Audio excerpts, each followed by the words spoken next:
Right now on Real Talk with Denver7 and CPR News, advocating for their rights and independence. This extraordinary group of people who'd been excluded from the world decided enough. Colorado's disability community has led national efforts to build a more accessible country. The ADA started right here in Colorado, right on Colfax and Broadway. But this didn't just change America. These protesters affected the entire planet. We're taking a look at a milestone anniversary for the Americans with Disabilities Act and talking to the Colorado advocates who helped make it possible. Welcome to Real Talk with Denver7 and CPR News. I'm Denver7's Micah Smith. And I'm Colorado Public Radio's Nathan Fernando Frescas. Each week in a partnership between Denver7 and CPR, we have a Real Talk about issues impacting underrepresented people across Colorado and amplifying voices you may not always hear. The Americans with Disabilities Act was signed into law on July 26, 1990, and throughout August, Colorado's Regional Transportation District, or RTD, has worked to commemorate it.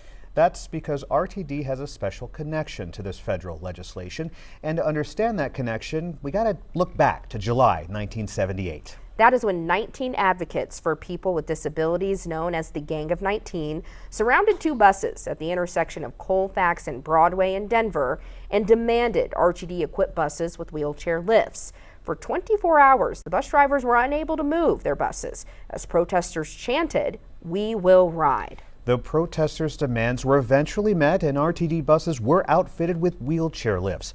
By December 1978, the first customer in Denver to use a wheelchair lift boarded the bus. Joining us now to tell us more about the Gang of 19 and how their protest is directly linked to the passage of the ADA is John Holland, civil rights attorney and former attorney for the Gang of 19. John, thank you so much for joining us. You're very welcome. Can you tell us more about before this protest and what riders who use wheelchairs experienced when trying to board a bus in Denver? Well, if you go back to, I think we filed suit against RTD in 1977, and the Gang of 19 was a reaction to the first defeat of that lawsuit in federal court.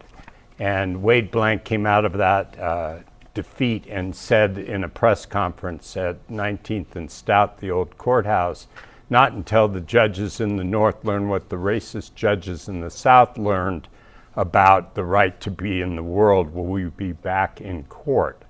So the movement went from the first defeat of the lawsuit, which became a victory eventually, to the streets. And the Gang of 19 was the first major protest.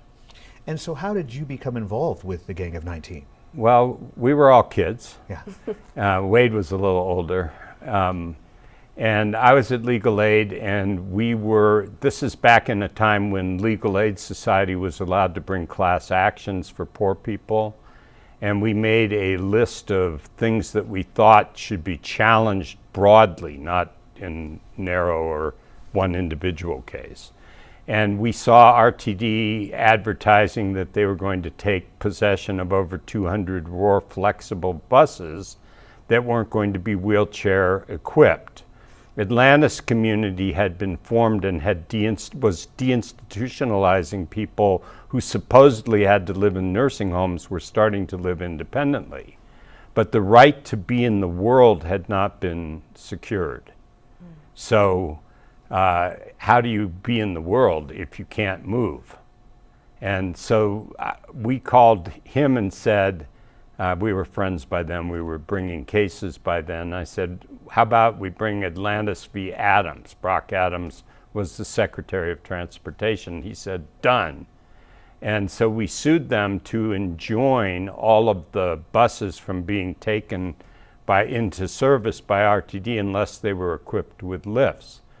Just before we did that, I called the general counsel for RTD, a very nice fellow named Gregory Jones, and I said, we're going to sue you right now. He said, well, wait a minute. I said, what for? He said, well, suppose we make the buses such that they could be retrofitted if you win the lawsuit. I said, done. Let's do that. So they agreed that they would buy, the whole lift would be designed and specified so you could put a lift on it. and eventually in the 10th Circuit, where we reached a settlement with RTD agreeing to make every bus accessible, including all of those that we'd sued over and all of those going forward, the person you mentioned was able to start riding in 1978 because the technology was there. But the protest movement played a crucial role in that becoming like something that was really happening. And this extraordinary group of people who had been excluded from the world decided enough. Yeah. And so they captured buses at Broadway at rush hour. These people are literally in the streets laying down, and so what do the police do? The mayor, the police, they arrest the attendants. So they leave the disabled people there, but now they've got all kinds of issues, and they ticket them.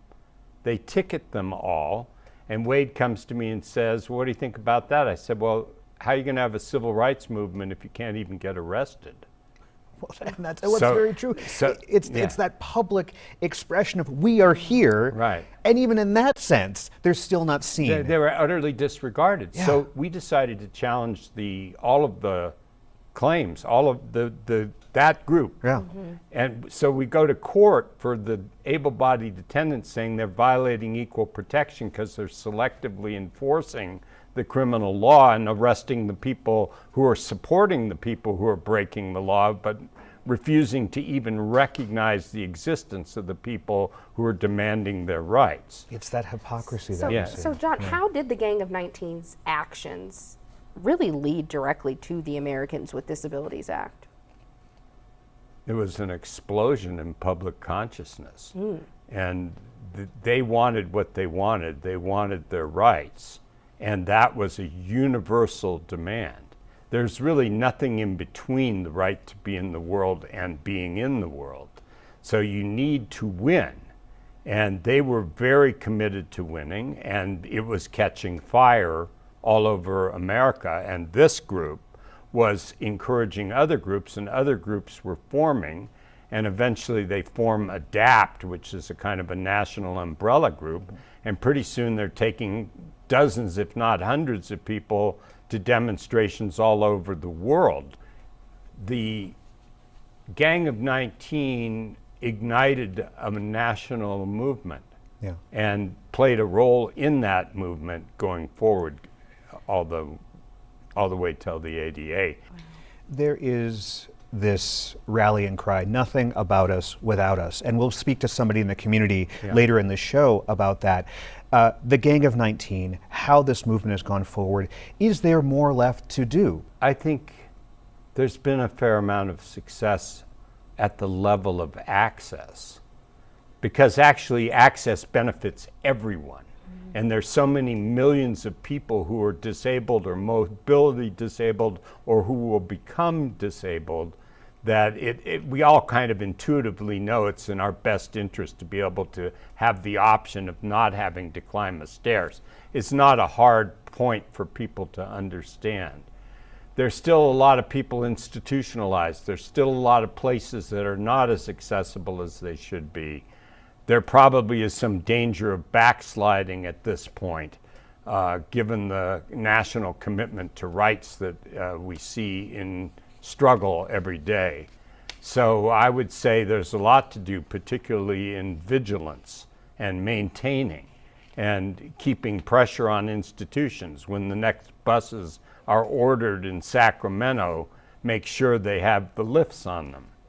You know, the trains need to be organized, the elevators need to be organized.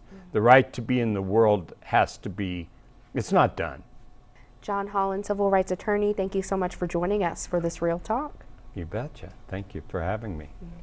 Good job. Well, coming up, the Gang of 19's actions led to the creation of an RTD office. Up next, RTD's ADA manager joins us to talk about rights, protections, and accessible tools in place today. This is Real Talk with Denver7 and CPR News. Welcome back to Real Talk with Denver7 and CPR News. I'm Denver7's Micah Smith. And I'm Colorado Public Radio's Nathan Fernando Frescas.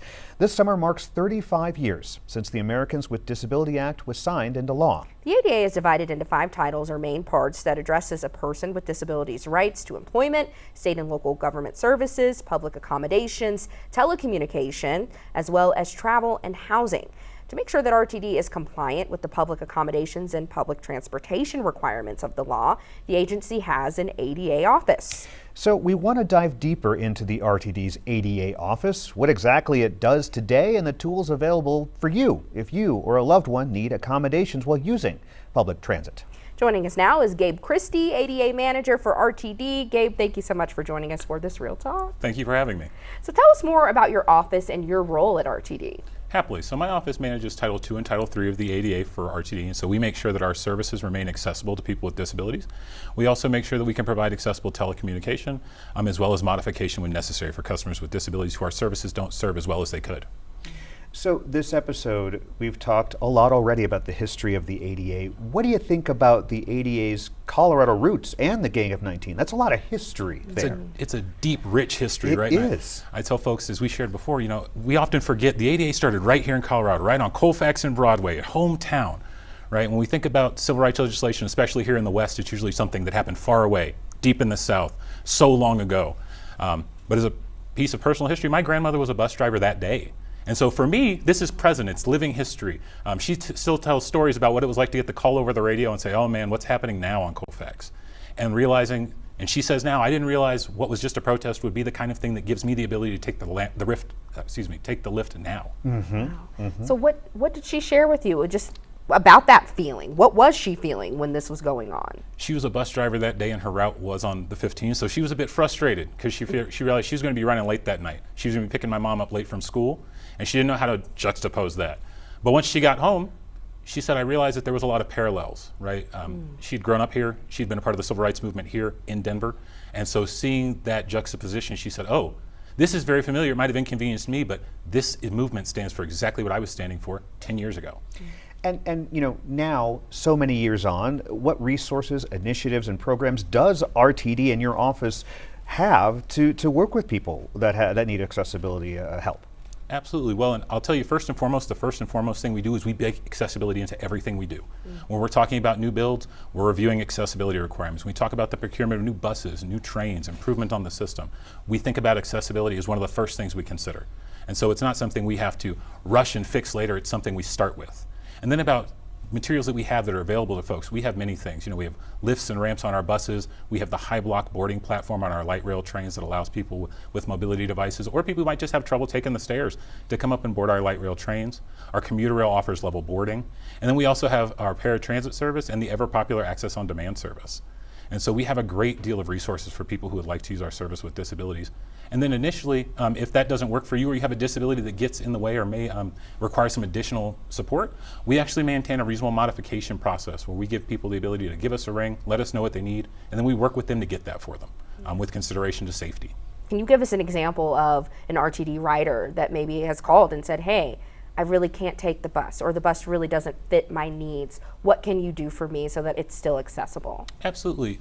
The request I actually get the most is for folks who are doing that exact same thing on our light rail trains. Folks who come to me and say, I may use a device that's not traditional. I might be using a scooter that might have 3 wheels, or my doctor may have prescribed me a specific type of bike because I have knee problems. And bikes are not allowed on our high block, and so that's a modification people come to me often for and say, Gabe, I really need this, can you work with me? And I work with our rail staff, I work with our operations staff to get that personal letter they present every time, and they can board with their device at any time they need as long as they have the letter. And if they don't, just let the operator know their name. We keep a list, that way we can provide that service even if they don't have the letter. And the community is still lifting their voices with RTD and saying, hey, we're here, we have concerns, we may be upset about the way some things RTD is doing. Talk a little bit about that, because your role, I'm assuming, did not exist 35, 40 years ago, right? This is a relatively new thing. How do you balance the fact that you want to help in your role, but also have people in the community saying, you're not doing enough? Right. And you hit on a key point. That is a big part of my role. I do spend a lot of time in the community building consensus and building community. And oftentimes, one of the things I try to frame the conversations I have with the community is, let's talk about what's in my bailiwick to achieve, what's in my parameters to achieve. There are things I can get done, and there are things that will take more time to move forward, that might involve other stakeholders.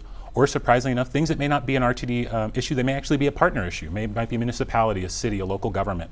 And it's about connecting folks with the right resources.